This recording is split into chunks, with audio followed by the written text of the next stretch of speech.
Zelanda e Re njoftoi sot vendimin për ndalimin e armëve luftarake, automatike dhe gjysmë automatike. Kryeministrja britanike vazhdon përpjekjet për të bindur Brukselin për një shtyrje të Brexitit. Presidenti Donald Trump përqendron vëmendjen tek rigjallërimi i prodhimit industrial.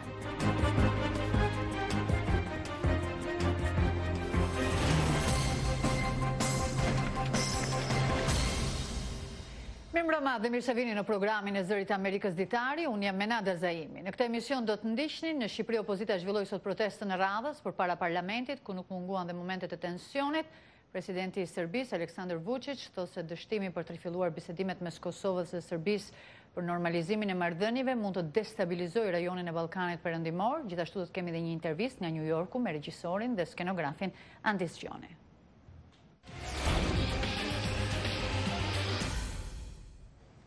Rreth një javë pas vrasjes 50 besimtarëve musliman në qytetin e Christchurchit të Zelandës së Re, kryeministria e vendit njoftoi sot se të gjitha armët luftarake, automatike dhe gjysmë automatike do të ndalohen. Vendimi për ndalim përfshin gjithashtu karikatorët me kapacitet të lartë, si dhe pajisje që mund të kthejnë pushkët e zakonshme në armë sulmuese me veprim të shpejtë.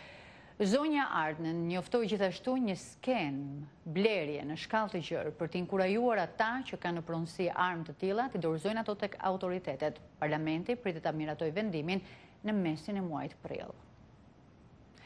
Prokurorët holandezë thanë sot se do të ngrenë disa akuza për vrasje me qëllime terroriste ndaj dyshuarit për sulmin vdekjeprurës të kësaj jave në qytetin e Utrechtit. Besohet se Gotmeg Tanis, i lindur në Turqi, veproi vetëm në sulmin e së hënës, gjatë se cilit u vranë 3 vetë dhe u plagosën rënd 3 të tjerë. Në një deklarantë prokurorëve dhe policisë thuaj se po vazhdojnë ende hetimet për të përcaktuar nëse i dyshuarit 37 vjeçar kishte vetëm një motiv terrorist apo veproi si pasojë e problemeve personale të kombinuara me ide të radikalizuara. Të premten pritet zhvillimi i një seance gjyqësore me dyert të mbyllura ndaj Gotmeg Tanis. Sipas prokurorëve, i dyshuari për sulmet do t'i nënshtrohet dhe një ekzaminimi psikologjik. Në shtetin e Ohajos, presidenti Donald Trump vuri në qendër të vëmendjes prodhimin industrial. Kjo është një pjesë e rëndësishme e strategjisë së tij për zgjedhjen në vitin 2020, e cila po dëmtohet nga mbyllja e një uzine të madhe të kompanisë makinave General Motors. Përqendrimi i presidentit Trump te kjo industri u përshëndet nga baza e tij. Presidenti Donald Trump po rikthen fokusin tek ajo çfarë ai e konsideron suksesin e tij, rigjallërimin e industrisë amerikane të manufakturës. Duhet të më doni, e mbajta këtë vend të hapur. Thanë se do ta mbyllnin dhe u thash jo, nuk do ta mbyllni. Tani biznesi juaj po thyen rekord. Në këtë shtet me rëndësi jetësore politike, presidenti Trump vizitoi një fabrikë ushtarake që prodhon tanke dhe mjete ushtarake, duke vënë theksin tek përpjekjet e tij për rritjen e buxhetit amerikan të mbrojtjes dhe nxitjen e manufakturës në vend. Por presidenti nuk arriti të rikthente vendet e punës të humbura nga mbyllja e fabrikës në Lordstown të kompanisë General Motors. Ai fajsoi kompaninë. Ç'po ndodh me General Motors? Rihapeni fabrikën ose shitjani të tjerëve dhe ata do ta rihapin. Të gjithë e dëshirojnë. Presidenti fajsoi edhe sindikatën e punëtorëve të kompanisë. The kinds of things he's doing today, like trying to browbeat or beat up on General Motors or Ford or Chrysler or something like that. Veprimet e tij për të goditur kompanitë General Motors, Ford apo Chrysler nuk e ndihmojnë ekonominë. Ato ndihmohen nga politika më të gjera si taksat, buxheti dhe politikat rregullatore. Relation to regulatory policy. Fokusimi i presidentit Trump tek manufaktura mund të fitojë vërtet mbështetjen e bazës së tij tek klasa punëtore, por analistët janë skeptik për efektet financiare në një ekonomi të globalizuar. Për shembull, tarifat ndaj çelikut me synimin për të ndihmuar industrinë mund të sjellin efekte të kundërta. Steel is extremely capital intensive. Industria e çelikut mbështetet jashtëzakonisht te kapitali. Kompanitë po prodhojnë gjithnjë më shumë për të fituar më shumë, por ato nuk kanë rritur punësimin. Çeliku gjithashtu përdoret për prodhimin e automobilëve dhe në ndërtim. Pra po humbasim vende pune për shkak të tarifave ndaj çelikut dhe tani po flitet edhe për tarifa ndaj automjeteve. Të gjitha këto i ulin vendet e punës, nuk i rrisin. Reduce the number of jobs, not increase the number of jobs. Presidenti Trump fitoi në Ohio me një avantazh prej 8% në vitin 2016. Shteti në fjalë do të jetë sërish një pjesë kryesore e betejës elektorale në vitin 2020.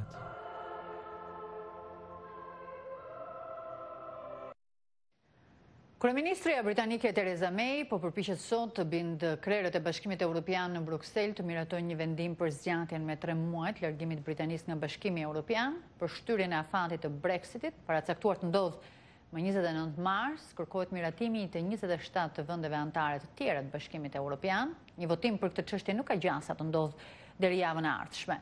Të mërkurën zonja May i dërgoi një letër presidentit të Këshillit Bashkimit Evropian Donald Tusk, ku i kërkonte shtyrjen e afatit të Brexitit. Por zoti Tusk tha se një shtyrie e tillë, afat shkurtër, mund të ndodhë vetëm nëse Parlamenti Britanik voton javën e ardhshme për të miratuar kushtet e divorcit, për cilat kanë rënë dakord negociatorët britanik dhe ata të Bashkimit Evropian pas 2 vitesh bisedime.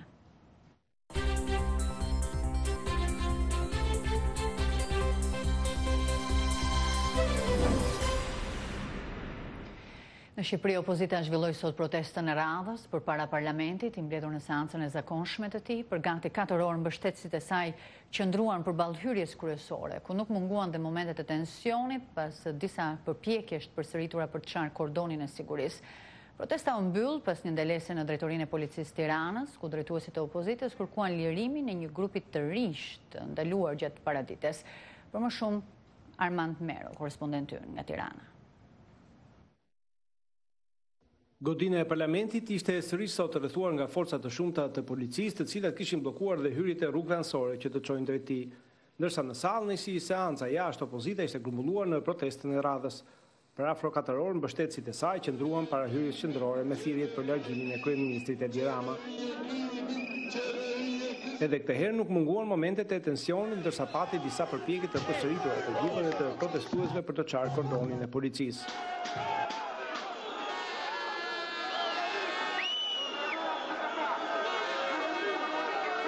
Në ndryshim nga protestat e mëparshme, këto përpjekje u sprapsën pa patur nevojën e përdorimit të gazit lotësjellës. Nga selia e parlamentit, manifestuesit marshuan drejt drejtorisë së policisë së Tiranës, në hyrje të së cilës sërish ishin të rreshtuara forca të shumta të rendit. Disa nga udhëheqësit e opozitës u takuan me drejtuesit e policisë për të kërkuar lirimin e një grupi të rinj të ndaluar gjatë paradites, ndërsa u përpoqen të kalonin një nga rrugët e bllokuara nga policia. Protesta shënoi fundin e saj në oborrin e selisë së Partisë Demokratike, ku nënkryetari Edi Paloka tha se nuk do të ketë asnjë forcë që të bllokojë rrugën e saj për një demokraci të vërtetë. Për ata që mendojnë se stabiliteti ka më shumë rëndësi se demokracia, nuk do të ketë asnjë ditë stabilitet për këtë qeveri të krimit, derisa demokracia të rikthehet në Shqipëri. Ndërsa opozita protestonte, gjatë ditës parlamenti vijoi punimet në sallë. Në fillim të seancës u bë dhe betimi 3 deputetëve të rinj nga listat e Partisë Lëvizjes Socialiste për Integrim. Njëri prej tyre, Ralf Gjoni, u sulmua në mëngjes teksa ditë nga banesa e tij nga një njeri i cili hodhi boj në fytyrë. Zoti Gjoni foli për një sulm të porositur, duke shtuar se ai dhe ajo që e kanë porositur këtë lloj sjellje, rrugaçërie, rrugësh, duhet ta dinë që un jam këtu dhe kam ardhur të betohem dhe nuk friksohem në asnjë moment për këtë lloj destabilizimi që ata po përpiqen të mbjellin në vendin tonë. Un jam këtu që të përfaqësoj të gjithë ata të rinj, të reja, pozitiv, prindër, fëmijësh që kanë shpresë që ky vend mund të bëhet. Deri më tani janë 14 kandidatë nga listat e partive të opozitës që kanë marrë mandatin, ndërkohë që edhe 3 të tjerë kanë nisur sot procedurat. Për Zërin e Amerikës, Armand Mero, Tiranë. Presidenti i Serbisë, Aleksandar Vučić, tha sot agjencisë së lajmeve Reuters se dështimin për të filluar bisedimet mes Kosovës dhe Serbisë për normalizimin e marrëdhënieve mund të destabilizojë rajonin e Ballkanit Perëndimor, që ende po ripërtërihet nga luftrat e fundit të shekullit kaluar.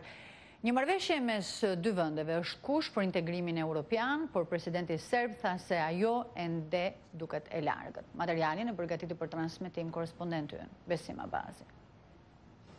Presidenti i Serbisë Aleksandar Vučić tha të njëjtën se dështimi për të ringjallur bisedimet për normalizimin e marrëdhënieve ndërmjet Kosovës dhe Serbisë mund të destabilizojë rajonin e Ballkanit Perëndimor. Ai bëri këto komente në një intervistë për agjencinë e lajmeve Reuters, duke folur për procesin e pezulluar të bisedimeve, vazhdimi i cilave kushtohet me anulimin e tarifave ndaj mallrave serbe që janë vendosur nga qeveria e Kosovës. Svaki dan odlaganja. Svaki dan i svaka nedelja odlaganja. Çdo ditë zvarritjes, çdo ditë dhe çdo javë zvarritjes mund të krijojë mundësi në të cilat një shkëmbim mund t'i fusë plakën të rajonit. Vendet perëndimore që përkthejnë Prishtinën duhet ta dinë këtë shumë mirë, tha ai. Serbia vazhdon të kundërshtojë pavarësinë e Kosovës që u shpall në shkurt të vitit 2008, 9 vjet pas ndërhyrjes së NATO-s për të dhënë fund mizorive të forcave serbe në Kosovë. por ajo është përfshirë në një proces të gjatë bisedimesh me Kosovën me që normalizimi i marrëdhënieve është kusht për integrimin e të dyja vendeve në Bashkimin Evropian. Nama evropska budućnost zavisi od razgovora sa Prištinom. E ardhmja jonë evropiane varet nga negociatat me Prishtinën dhe nëse ndonjë ditë do të jemi në gjendje të arrijmë ndonjë marrëveshje. Përndryshe, askush nuk do të na lejojë në Bashkimin Evropian dhe qytetarët e Serbisë do ta dinë këtë, tha ai, duke nënvizuar si në marrëveshje është ende e largët. Presidenti serb si dhe presidenti i Kosovës Hashim Thaçi, që nga vera e vitit kaluar kanë folur për idetë e korrigjimit kufive apo vënies së kufive, që nga analizat është interpretuar si synim për shkëmbim territoresh. Në Kosovë, parlamenti ka miratuar një platformë për bisedimet me Serbinë, duke vënë vijat e kuqe për të cilave Kosova nuk mund të diskutojë. Ja ne volim da govorim o crvenim linijama, ali ih svakako imamo mnogo, kao što ih I oni imaju mnogo. Nuk dua të flas për vijat kuqe, por kemi mjaftësosh ashtu si kundërta ata kanë shumësosh, por nuk dua të flas për to sepse kjo I dëmton bisedimet. Kemi shumë dhe nuk kemi askund afër ndonjë marrëveshje, nuk kemi asnjë projekt, nuk kemi marrëveshje të propozuar, nuk kemi asgjë në këtë moment. Nuk do të shkatroj mundësitë për biseduar sepse bisedimet e mbajnë gjallë Serbinë, tha ai.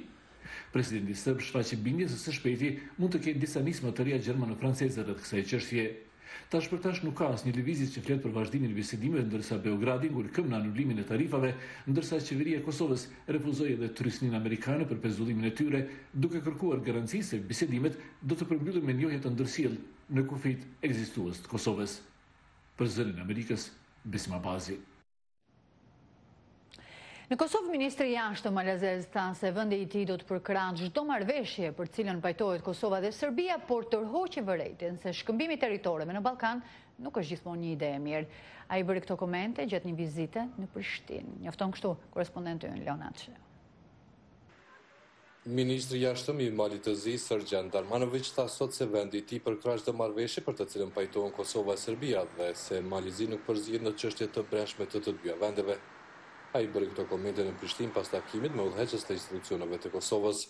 Ministri Darmanović tha se Malizi dëshiron që Serbia dhe Kosova të zgjidhin marrëdhëniet në mënyrë më të mirë të mundshme dhe se në fund të këtij procesi duhet të jetë njohja e ndërsjellë.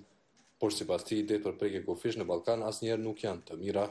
Imamo izvjesne zabrinutosti oko mogućeg rješenja baziranog na razmjeni teritorija I razmjeni teritorija na Balkanu. Kemi disa shqetësime rreth mundësisë së një marrëveshje duke u bazuar në shkëmbimin e territorëve. Dhe shkëmbimi I territorëve në Ballkan nuk është gjithmonë ide e mirë. Mirë po nëse kjo do të ishte mirë për fqinët tanë dhe nëse për këtë arrin marrëveshje, do të jetë mirë edhe për ne, tha ai. Mundësia që kufit I Kosovës dhe Serbisë të bëhen pjesë e një procesi bisedimesh për normalizimin e marrëdhënieve ndërmjet të dyja palëve është hedhur në verën e vitit të kaluar nga presidenti serb Aleksandar Vučić dhe presidenti I Kosovës Hashim Thaçi. Derisa presidenti serb flet për vënie kufiri, duke nënkuptuar shkëputjen e veriut të Kosovës të banuar me shumicë serbe dhe bashkimin me Serbinë, presidenti Thaçi angazhohet për korrigjimin e kufive. Aktualisht procesi I bisedimeve ndërmjet Kosovës e Serbisë mbetet I pezulluar për shkak se Beogradi kushtozon vazhdimin e tyre me heqjen e tarifave ndaj mallrave serbe që qeveria e Kosovës I vendosi në nëntor të vitit të kaluar. Disa vende të Bashkimit Evropian dhe Shtetet e Bashkuara kërkojnë pezullimin e tarifave në mënyrë që të japet rrugë bisedimeve dhe arritësin e marrëveshje, që shihet vështirë arritshme për shkak të qëndrimeve tërësisht të kundërtave të palëve. Partitë politike në Kosovë kundërshtojnë idetë për prekjen e kufive, duke tërhiqur vërejtjen se ato bartin me vete rreziqe të mëdha edhe për sovranitetin e tërësinë toksore të Kosovës. Në ditën e sotme, një vit më parë, Parlamenti I Kosovës ratifikoi marrëveshjen për shënimin e kufirit në Malnezi, një çështje që kishte çuar vendin në një krizë të thellë politike. Për më shumë se 2 vjet, skena politike ishte ndarë rreth saj dhe debatet u përshkuan me gaz lotcellës, protesta të dhunshme dhe përplasje në parlamente jashti. Kundërshtarët e marrëveshjes pohojnë se Kosova ka humbur mbi 8.000 hektar tokë. Një marrëveshje ndërmjet Kosovës e Malit të Zi për shqyrtimin e gabimeve të mundshme në marrëveshje bëri të mundur ratifikimin e saj. Partitë opozitare kritikuan sërish sot qeverinë e vendit për mos ndryshim të gjendjes në terren, duke akuzuar kryeministin Ramush Haradinaj për si shtan mashtrim lidhur me shqyrtimin e gabimeve në marrëveshje. Autoritetet e Kosovës dhe Malit të Zi thanë sot se çështja e shënimit të kufirit ndërmjet dy vendeve është e mbyllur dhe se procesi mbetet tek zbatimi I saj në terren. Vëzhguesit thonë se kriza politike në për të cilën kishte kaluar Kosova për të ratifikuar marrëveshjen për shënimin e kufirit me Malin e Zi tregon peshën e rreziqeve që sjell me vete ndonjë marrëveshje e mundshme me Serbinë për ndryshimin e kufive. Për Zërin e Amerikës, Leonard Sheu, Prishtinë.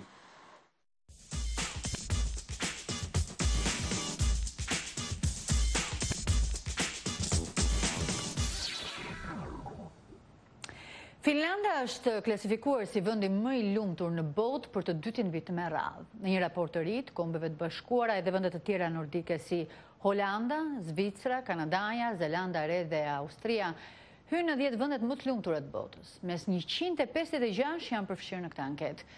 I fundit renditet Sudani i Jugut. Vendet të tjera, të goditura nga lufta, gjithashtu renditen në fund të listës. Ballkani sjell një panoramë të përzier që më tepër anon drejt një niveli të ulët të lumturisë. Në këtë panoram, Kosova radhitet në vendin e 46, shumë më lartë krahasuar me shumë nga vendet e rajonit. Shqipëria ndodhet në ekstremin tjetër. E radhitur në vendin e 107, ajo është vetëm një vend më lartë se Venezuela. Finlanda njihet për dimrin e ftohtë, pyjet e bukura dhe sistemin e gjerë të ndihmave sociale. Ekonomia e saj është e krahasueshme me atë të vendeve të tjera evropiane. Atëherë çfarë i bën finlandezët aq të lumtur? As ata vetë nuk janë të sigurt. Ekonomia jonë është në gjendje të mirë dhe nuk e din, ndoshta jemi vërtet pranë natyrës. Është e sigurt që nuk është moti, thot një çift pensionistësh. Nuk mund të jetë klima, kemi pasur një dimër shumë të gjatë dhe të errët, por ndoshta është shkalla e sigurisë. Këtu ke siguri, nuk ke arsye të jesh i friksuar gjithkohën dhe mund të besosh njerëzve. Lumturia në Finland konsolidohet nga qasja në natyrë, siguria, kujdesi i përballueshëm për fëmijët, arsimi falas dhe kujdesi shëndetësor që subvencionohet. Edhe pjesa tjetër e 10 vendeve u renditën në krye të listës për arsye të ngjashme. Është e kuptueshme sepse vende të prekura nga konflikti si Sudani i Jugut, Republika Qendrore Afrikane dhe Afganistani radhiten në fund. Por Shtetet e Bashkuara të Amerikës, vendi më i fuqishëm dhe ekonomia numër 1 e botës, vazhdoi rënien duke zënë vendin e 19 këtë vit. Raporti i atribuon rënien në Shtetet e Bashkuara depresionit shkaktuar kryesisht nga varësitë tek droga, alkooli, kumari dhe media elektronike.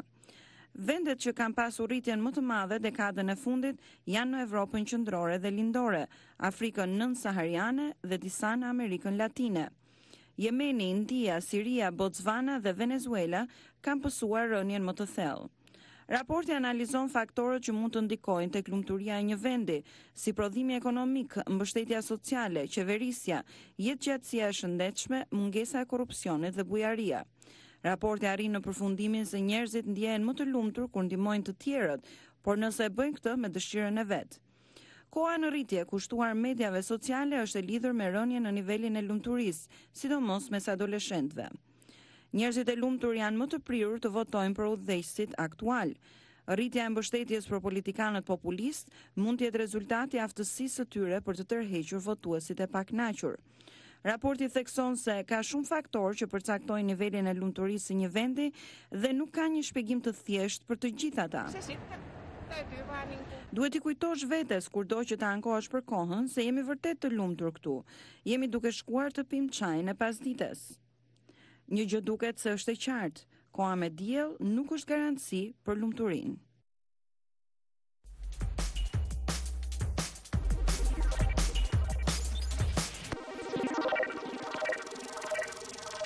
Kjo javë shënon për vjetorin e 5 të aneksimit me forcë nga Rusia të rajonit të Ukrainës Krimes. Shtetet e Bashkuara dhe aleatët e saj vendosën sanksione në disa fusha ndaj Moskës pas pushtimit dhe analistët thonë se pasojat ekonomike janë duke ndikuar tek niveli i mbështetjes për presidentin rus Vladimir Putin.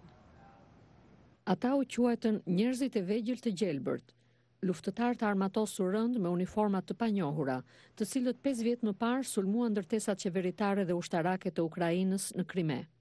Këta luftëtar u pa qartë se kishin mbështetjen e Rusisë, por Moska e mohoi përfshirjen. Më 16 mars të vitit 2014, autoritetet e reja de facto të Krimes organizuan një referendum ku pretenduan se mbi 95% e votuesve zgjodhën ta kthenin rajonin nën kontrollin rus. Presidenti rus Vladimir Putin e përshëndeti aneksimin e Krimes. Pas një udhëtimi të vështirë, të gjatë dhe të lodhshëm, Krimea dhe Sevastopoli po kthehen në portin e tyre, në brigjet e shtëpisë së tyre në Rusi. 5 vjet më pas, zoti Putin këtë javë u kthye në Krime dhe vlerësoi përparimin e arritur. Në Krime janë ndërtuar stacione të reja të energjisë. Një urë lidh Krimen me Rusin, por lartësia e saj e pamjaftueshme kufizon transportin për në portet e Ukrainës. Këtë vit do të fillojë shërbimi i transportit përmes hekurudhës. Banorët e Krimes që folën për zërin e Amerikës e mbështetën këtë zhvillim. Gjithçka po shkon mirë. Kudo sheh kantiere të mëdha ndërtimi, siç e shihni, thot ky banor. Pas pushtimit, mbështetja për Vladimir Putinin në Krime u rrit. Por tani duket se ajo po bie. Shtetet e Bashkuara, Europa dhe disa vende aleate vendosën sanksione ekonomike ndaj Moskës. Analistët thonë se pasojat e tyre po ndjehen tek ekonomia. Sindromi apo konsensusi i Krimes duket qartë se është zbehur. Njoftimi për reformën e pensioneve dhe rritja e moshës së daljes në pension u bë shkak që njerëzit filluan të kuptojnë, jo se nuk e kishin kuptuar më parë, por filluan të mendonin se në të vërtetë jo gjithçka shkonte mirë. Ukraina mban të dielën më 31 mars zgjedhjet presidenciale. Kandidatët kryesor kanë premtuar se do ta vazhdojnë rrugën e Kievit drejt antarësimit në Bashkimin Evropian dhe në NATO. Në këto kushte, a do të mundet Vladimir Putin të marrë veprime të mëtejshme ushtarake? Politika ruse është e zauruar së tepërmi me Ukrainën. Unë përjashtoj çdo lloj ndërhyrjeje ushtarake, si mbylljen e detit Azov apo provokime të tjera ushtarake në Donbas. Shtetet e Bashkuara dhe Bashkimi Evropian thanë këtë javë se Krimea do të konsiderohet gjithmonë pjesë e Ukrainës. Por kritikët thonë se dështimi i perëndimit për të përballur me Rusinë në vitin 2014 çoi në ndërhyrjen e Moskës në konflikte të tjera, siç ishte ajo në rajonin Donbas të Ukrainës lindore dhe në Siri.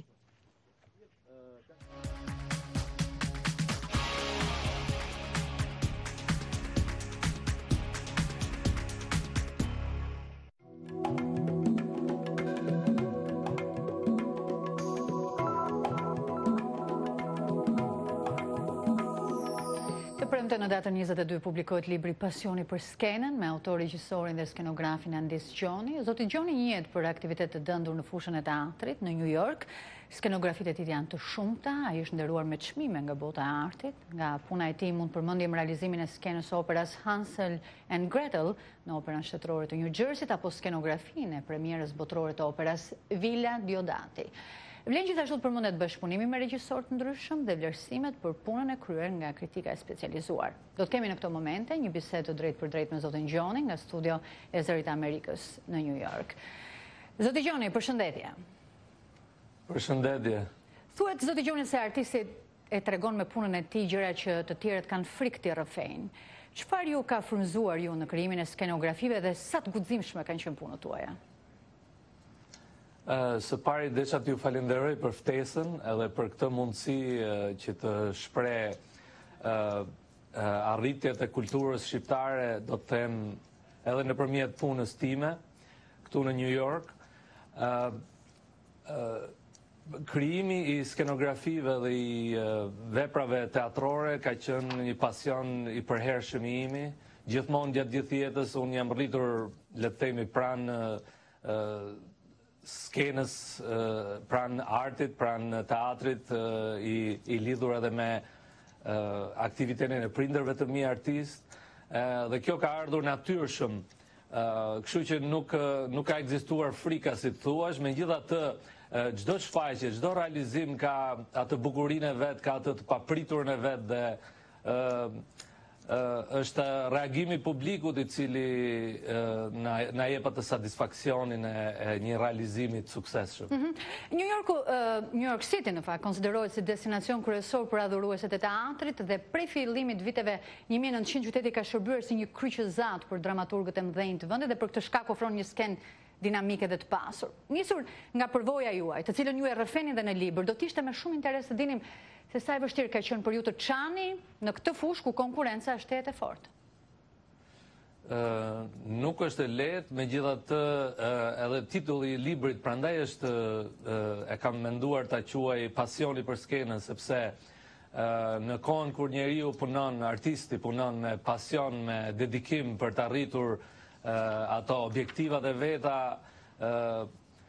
kjo e lehtëson punën.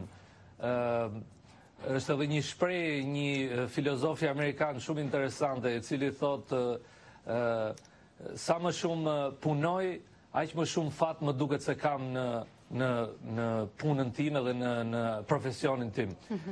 Kjo tregon edhe atë që sa më tepër të punosh me sa më tepër dedikim punosh për një fushë caktuar ku ti je specializuar, ajo do t'japi dhe frytet e veta. Pa diskutim. Ju, zoti Gjoni, në fakt i keni mbajtur lidhjet me Shqipërinë, kujtoj që në vitin 2018 keni punuar me artistët e kryeqytetit për të vënë në sken komedinë e shkrimtarit famshëm amerikan Mark Twain. Si e shihni ju eksperiencën në Shqipëri? Një shprehje thotë se teatri është pasqyrë e shoqërisë. Çfarë mendoni se ka ndryshuar, por çfarë duhet ende të ndryshojë kur i krahasoni të dyja eksperiencat? Është e vërtetë ajo që thoni që teatri është një pasqyrë e shoqërisë, sepse është pikërisht kultura, arti, të cilat jo vetëm e zbukurojnë jetën, po japin edhe një krenari bashkëqytetarëve, bashkëdhetarëve me arritjet e artistëve në përbot. Do të thosha që eksperienca që patën në Shqipëri ishte shumë e bukur, kisha një bashkëpunim me aktor shumë të mirë dhe arritja e suksesit me një vepër të Mark Twainit për herë të parë, unë edhe kisha përkthyer veprën vetë, kështu që e njiha shumë mirë, ishte një kënaqësi e veçantë. Megjithatë, unë do të them që artistët, ne që punojmë jashtë Shqipërisë, me prurjen e këtyre veprave artistike, në këtë rast Mark Twainit, që është edhe e letërsisë botërore dhe amerikane, krijojmë një si lloj ure lidhëse ndërmjet kombeve, krijojmë një mirëkuptim, një si të thuash, e drejtojmë botën drejt mirësisë dhe drejt dashurisë dhe larg luftrave dhe urrëtitjeve. Dhe kjo për mua është arritja më e madhe. Puna juaj, zoti Gjoni, me teatrin ka evoluar nga skenografia tek regjizura. Çfarë gjeni tek njëra që mungon tek tjetra, pse tek regjizura tashmë? Ndoshta ato të dy e plotësojnë njëra tjetrën. Unë nga që backgroundi im ka qenë në skenografi dhe në artet pamore, vizuale, pasi kam hapur dhe shumë ekspozita dhe kam përveç krijimit të skenografive dhe kostumografive, ka qenë një si kërkesë e brendshme ime që të shikoj mundësira të tjera shprehje artistike dhe këto me sa duket i pash mundshme të këti jepja më bukur edhe nëpërmjet regjisë. Dhe shumë nga këto vepra që kam realizuar, skenografi ose regji, janë të përfshira në këtë botim, në këtë si përmbledhje të aktivitetit tim deri më sot. Zoti Gjoni, në një fjali, nëse do t'i sugjeronit një artistit të ri, çfarë duhet të bëj? Të çaj këtu ku ju jeni? Të ketë pasion dhe asnjëherë mos dorëzohet.